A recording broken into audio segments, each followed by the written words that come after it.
Welcome to Women Who Walk. I'm Louise Ross, writer and author of Women Who Walk the book, the inspiration for this podcast. And just as I did for the book, here I'll be interviewing and unpacking the journeys of impressive, intrepid women who've made multiple international moves for work, for adventure, for love, for freedom. You can find a transcript with pictures to each episode and my books on my website, louiseross.com. If you'd prefer to listen to an interview while simultaneously reading closed captions of the transcript, you can do that on YouTube under my channel, Women Who Walk Podcast.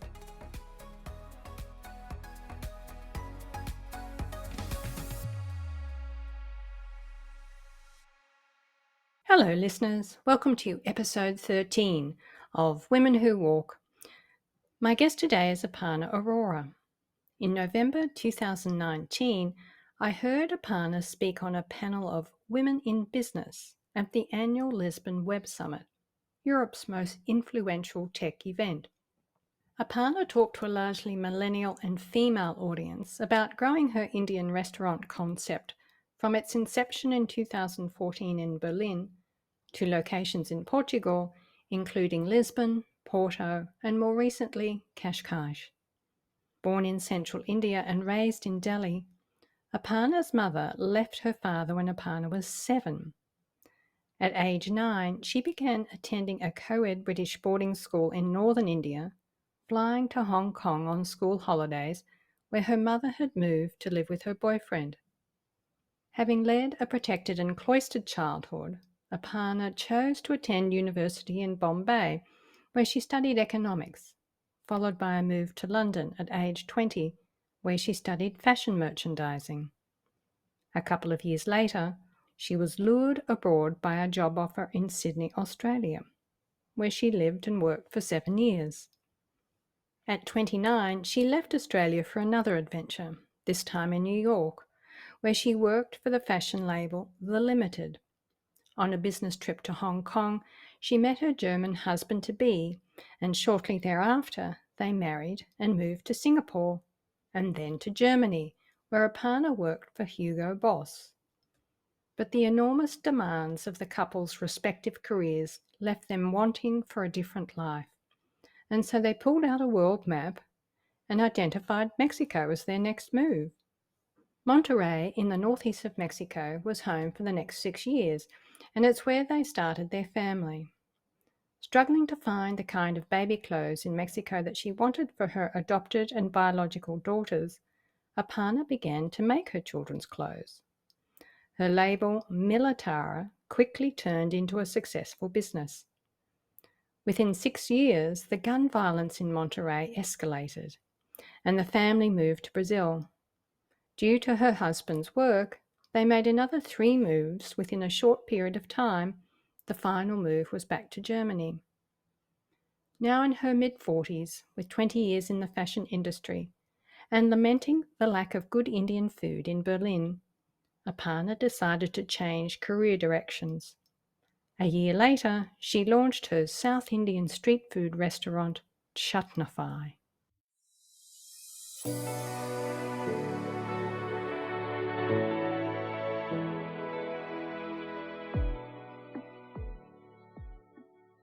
Welcome, Aparna, and thank you for being a guest on Women Who Walk. Thanks, Louise. Listeners are aware from my introduction that you have restaurants in Berlin and Portugal.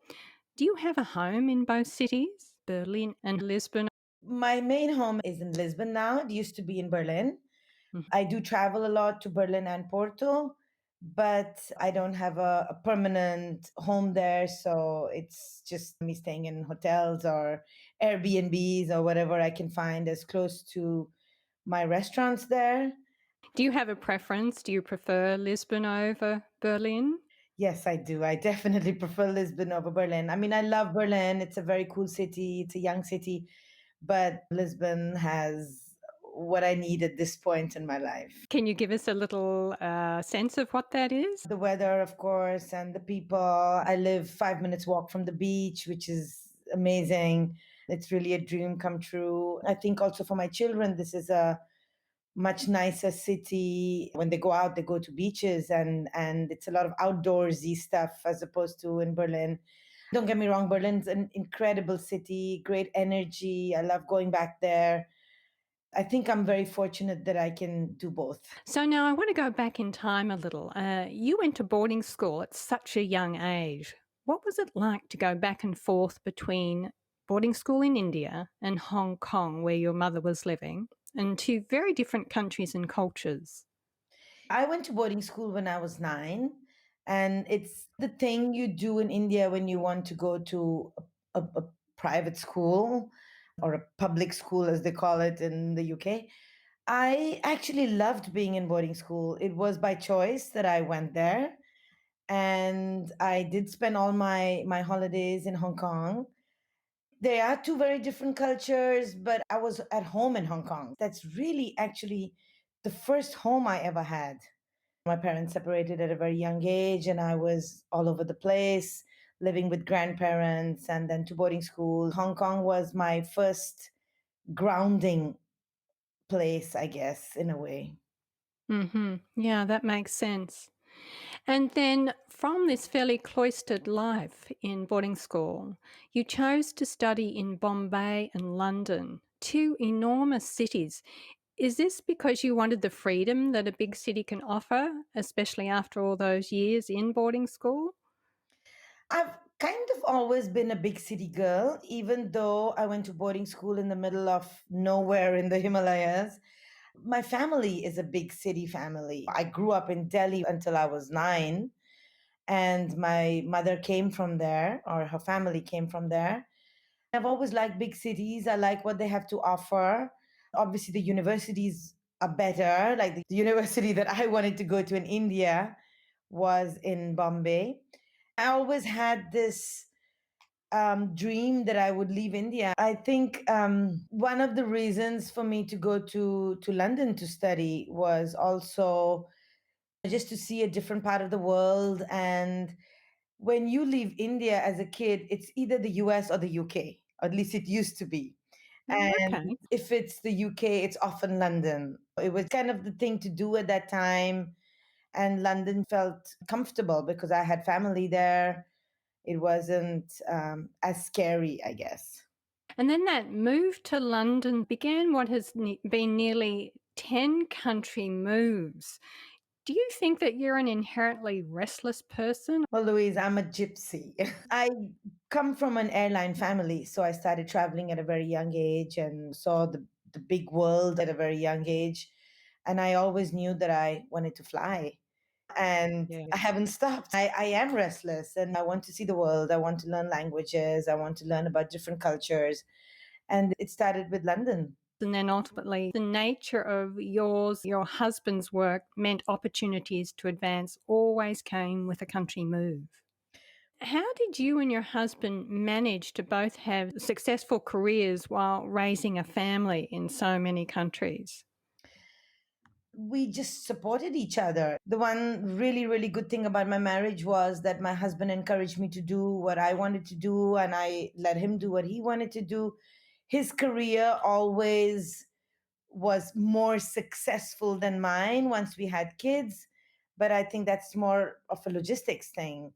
We had children. I was at home with the children for a while, got restless sitting at home, started my own business. So I think it was respect and support for each other. I remember in a conversation you said to me that you took on a lot, that it felt as though you were just managing everything. What really happened there was my husband was the one with the more successful career after we had children because I was busy juggling what I was doing professionally, as well as looking after the kids, finding schools, moving to different countries, making friends, looking for supermarkets and hairdressers and all of that. So I think a lot of my time went in juggling things professionally and personally so that he could focus on his professional career.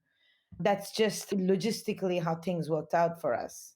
So then there are enormous demands on you and your time as basically the CEO of the family doing all that juggling. I surprise myself sometimes because the longest we ever lived in a place was 6 years, and that was Mexico. But other than that, every other country was 1 year, 2 years, 3 years. And every time you move, you have to start new. The schools, making friends, that's probably the hardest part. But I think that's also what kept us together as a family because we only had each other every time we moved. We were each other's best friends. I think that's really what was the key to the success of our marriage, or our family. So you mentioned 6 years in Mexico. Did you also say that that was the longest country stay that you had? It was the longest country stay I had with my husband. Obviously, before that, I grew up in India. I was in India until I was 20. I lived in Australia for almost 7 years. Other than that, Mexico was the longest. Would you say that Mexico was one of your favorite countries? Yes, it was. It was incredible. It was also my first experience in Latin America. It was the first time we lived in such an exotic country. So it was all new, and yet somehow it was all familiar. Mexico has a lot of similarities to India: cuisine, color, dress. So I felt really at home there. The friends you make also make the place. We had a really good group of friends, which I've had also in Spain and other countries.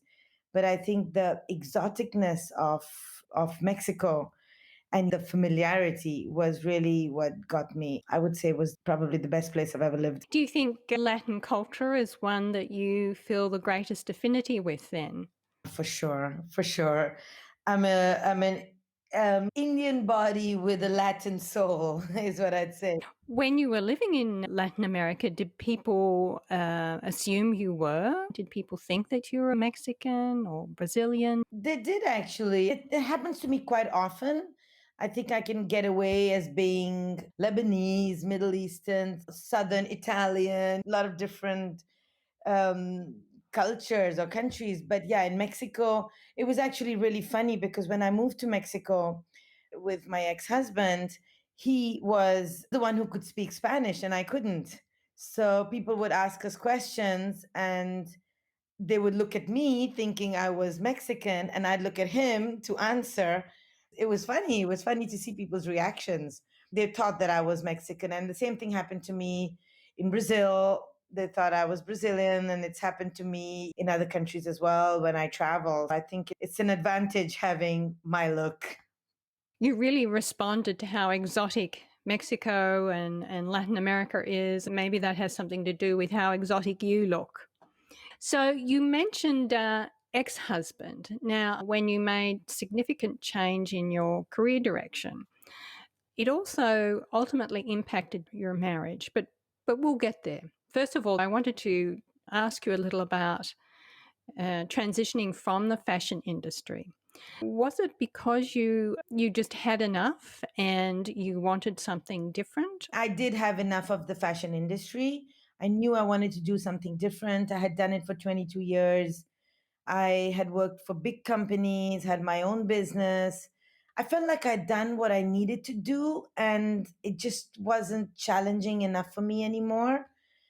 But I wasn't sure what was next. And so I was kind of in that limbo land that a lot of people at the age that I was at that time are in. You were living in Berlin at this time, and I remember in a conversation you said to me that there was a lack of good Indian food in Berlin, and so you felt that there was an opportunity for you to do something about that.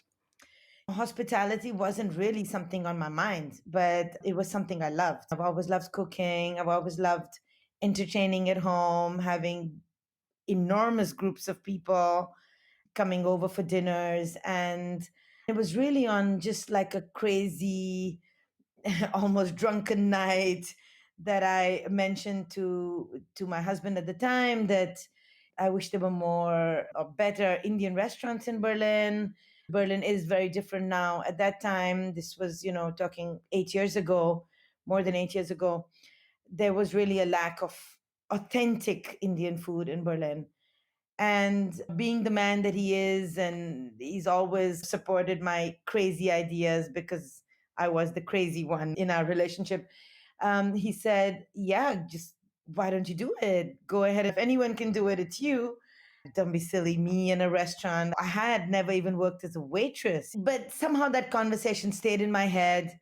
And a couple of days later, or even the next day, I woke up thinking, maybe there is something there. Maybe I could do it. My idea was not to have 5 restaurants or 6 restaurants. It was more, I'll open a tiny little restaurant where I'll be the chef, I'll do the cooking, have one person working outside, and it'll be like a cute little small restaurant. And that's how it started. That's how Chutnify started almost 7 years ago. There was not much planning. I didn't put much thought into it. I just thought, okay, it's something I could try. If it works, it works. If it doesn't, it doesn't. And it really did work. It totally took off. What was that like for you, juggling family, home, and the restaurant, which so quickly increased in popularity? I mean, where did you find the energy? Where do you still find the energy to do so much? I don't know, Louise. I ask myself that every day.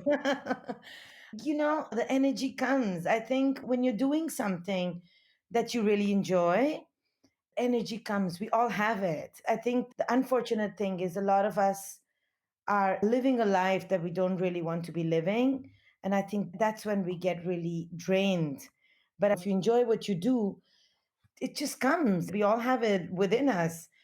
And then what was the impact on your personal life? Like I said, I really wanted to do it in a small way. I didn't think it would end up being what it is today. It did start in a small way, but it took off very quickly, too quickly, and we weren't ready for it. So I was working 15, 16 hours a day for months, and it took a toll. It took a toll on my marriage, it took a toll on my family. My kids were small. I was okay. My husband was there to be a father to them. But I think what happened was my husband and I lost the connection we had. Obviously, there's never only one thing that brings a marriage to its end. But in our case, that was a big, big factor because suddenly I went from being the mom who was around all the time, who was cooking, to being the woman who was leaving home at 9 o'clock in the morning and coming back at sometimes 3, 4 in the morning. And I was just tired. I was unhappy. I was unhappy, but also happy. I was finally doing what I wanted to do. And I think that gave me so much energy to go on and on and on. But I did realize I was disconnecting from the rest of my life, from my children, my husband. But there was really no other way. I mean, when you open a business, whatever business it is, if you don't put your 150% into it, it doesn't happen. And I think that really was also the secret of the success of Chutnify, because I put in that effort in the beginning when it was the most needed. But yeah, it took its toll on my marriage. Although I have to say we kept trying and we kept going on. I only separated a year ago, or not even a year ago. So for 6 years after opening Chutnify, we tried and tried, but we had already lost something. You'd lost something, but you'd also gained something. And I think I'll return to that idea too. But first of all, I just want to comment on the really fun name of your restaurants, Chutnify. When I first heard it, I immediately thought of that it was a spin on the word chutney. But tell us, does Chutnify mean something or have a particular meaning in Hindi? It doesn't actually mean anything in Hindi, but at the time that I was in the process of opening the first Chutnify, one of the hardest things is, what do we call it? You don't want it to be like a Taj Mahal, like a common name. I wanted a name that would work everywhere. I wanted a name that was Indian and yet modern. And at the time, I was reading a Salman Rushdie book, Midnight's Children, and he talked about the chutnification, the British people. And I thought, wow, that's kind of cool because it means Indianizing the foreigner. And then I started Googling it. The name didn't exist anywhere. There wasn't another Indian restaurant in the world called Chutnify.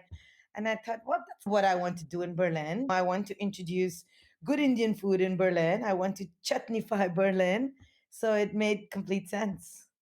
Did anyone from Salman Rushdie's entourage, agent or assistant reach out to you and say that it was a breach of copyright using the word Chutnify?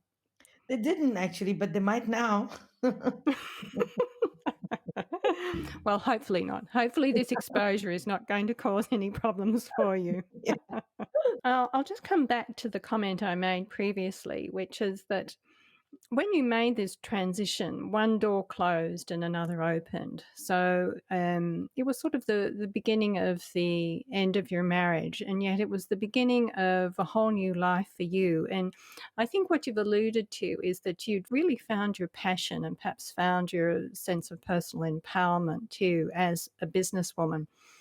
So, knowing what you know about business, are there any pearls of wisdom that you share with your daughters or the young women working for you at the restaurants? I would say don't be scared to do the things you want to do. Don't be scared. Take the leap. Go with your heart. I think we overthink things sometimes, and women especially, we're very scared. We're scared to do what we really want to do.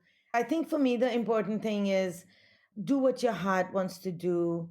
Take chances in life because if it doesn't work out, you can stop, you can do something different. In my case, I had to lose myself to find something.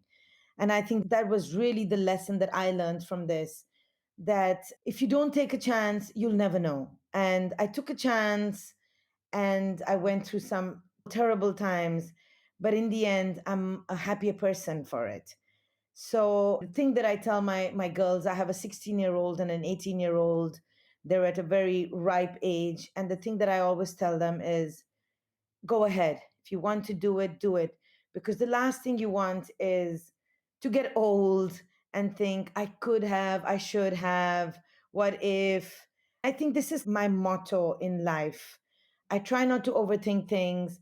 I met my husband and we decided to get married. I don't even know if it was 3 months, two months after we met. And I think this is with everything in life, not just business. If you want to do it, do it. Nothing in life is permanent.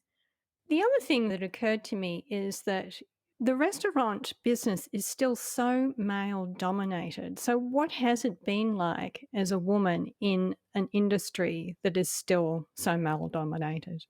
I did have 6 restaurants. I have 5 now. We closed one. But yeah, that was probably the biggest challenge I had because most people expect there to be a man, a male owner of the restaurant. So when I started in Berlin, the hardest part was suppliers giving me credit because I was a woman and they didn't think it would work out. Neighbors would come and say, "Oh, so you're opening a restaurant here and you the owner?" And I'd say, "Yeah." And they were like, "Okay." And I could see they were thinking a woman, an immigrant, someone who has no prior restaurant experience. This is never going to work. And they would say to my face, they would say, "I will give you a couple of months." But I think that's what made me stronger. It was just like the more people said that, the more I thought, I'm going to show you. We women can do so much when we decide to. So I think I kind of turned it around. It empowered me, actually. You're right, Aparna. Women can do extraordinary things, and you've proved that. And I talk a little about this in my first episode because it was the premise on which I began this podcast. I wanted to interview women who are kind of working behind the scenes doing extraordinary things. And when I heard you speak at the Tech Summit a few years ago, I thought, yep, this woman's doing some extraordinary stuff out there. So, You. besides your mother tongue of Hindi, you also speak English, and I've heard you speak Portuguese with a perfect accent. Are there other languages that you speak? Thank you, Louise. I do. I speak Spanish, a little more perfect than my Portuguese. I also speak German because I was married to a German for many, many years. We Indians grow up learning more than one language. Hindi is my mother tongue, but I do understand other Indian languages. It's basically those five languages.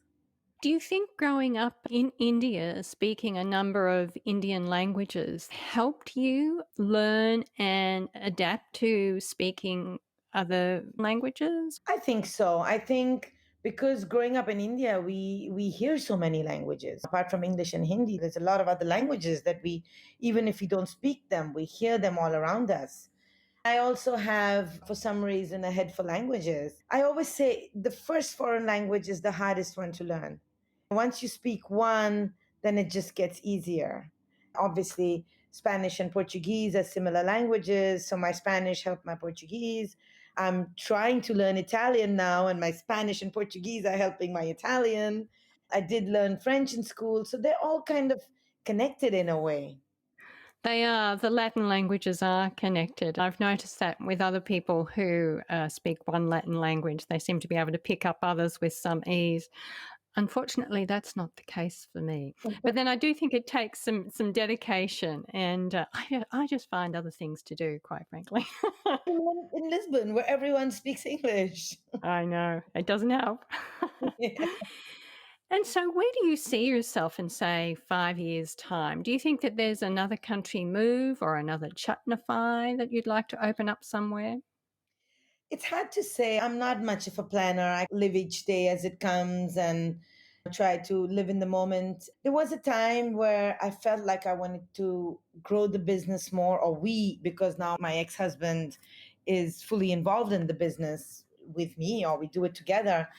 But I'm changing that opinion a little bit because I feel like the older I'm getting, the more I want to take it easy, spend more time just by myself or traveling or in the wild. I think if we can make the five restaurants we have a success, I'd be happy, more than happy with that. That's interesting that you mentioned that despite that you and your husband are now divorced, you're very much involved in the business together. Could you tell us a little about that? Well, we're not actually divorced. We're just separated. But we get along really well together, probably now even better than before. We respect each other. We work really well together because we are good at very different things. So he's the business and financial head of the business. And I do more the operational, marketing, human resources, the day to day running of the business. I live in Portugal and he lives in Switzerland, but we managed to run the business together, doing the different things that we both do. He travels here, I travel to Berlin. So you and your husband are great friends now. You're good business partners. One of your daughters has launched, one's still at home. So things are really changing. Yeah, we've had a lot of changes. We've gone from a family of four to a family of two in less than a year. But what I find is we're all a lot happier. My daughter, who had to go to Canada all by herself to settle in, is doing amazingly well in Montreal. My younger daughter and I are alone at home, and my husband in Switzerland, but we're all happy. And I think that's another little piece of advice that I always like to give younger people, that it's great to be in a marriage, it's great to be in a relationship, but sometimes things have an expiry date and don't go past the expiry date. Sometimes people are happier to be apart than together. We're still a family. We're just a family that lives in different parts of the world. Well, in fact, it reflects something of your childhood because your family was scattered around the world as well. So here you are at a point in your life where everyone in your family is happy, they just don't happen to live together. So thanks, Aparna. And for listeners who are curious about Chutnify, where can they find details about your restaurant online? The best place would be chutnify.com, our website, Instagram, Facebook. Okay. Well, what I'll do is in the transcript to your episode, I'll link to your website and your social media so that listeners can In fact, you can check out menus, I think, on chutnify.com. I've done that. Yes, you can. Yes, you can. It's a great way to get your digestive juices going, looking at restaurant menus online. Thank you so much for being available today, Aparna. It's great to talk to you. You really are a firecracker. I can see how your life mission is to fly. Thank you, Louise. Thank you. I really enjoyed that. Thank you. Thank you for listening today. And so you don't miss future episodes with more impressive, intrepid women, do subscribe on your favourite podcast provider. And if you enjoyed this episode, please rate and review Women Who Walk on either Apple or Podchaser. I've linked to them both in the transcript of this episode, which you can find on my website, louiseross.com.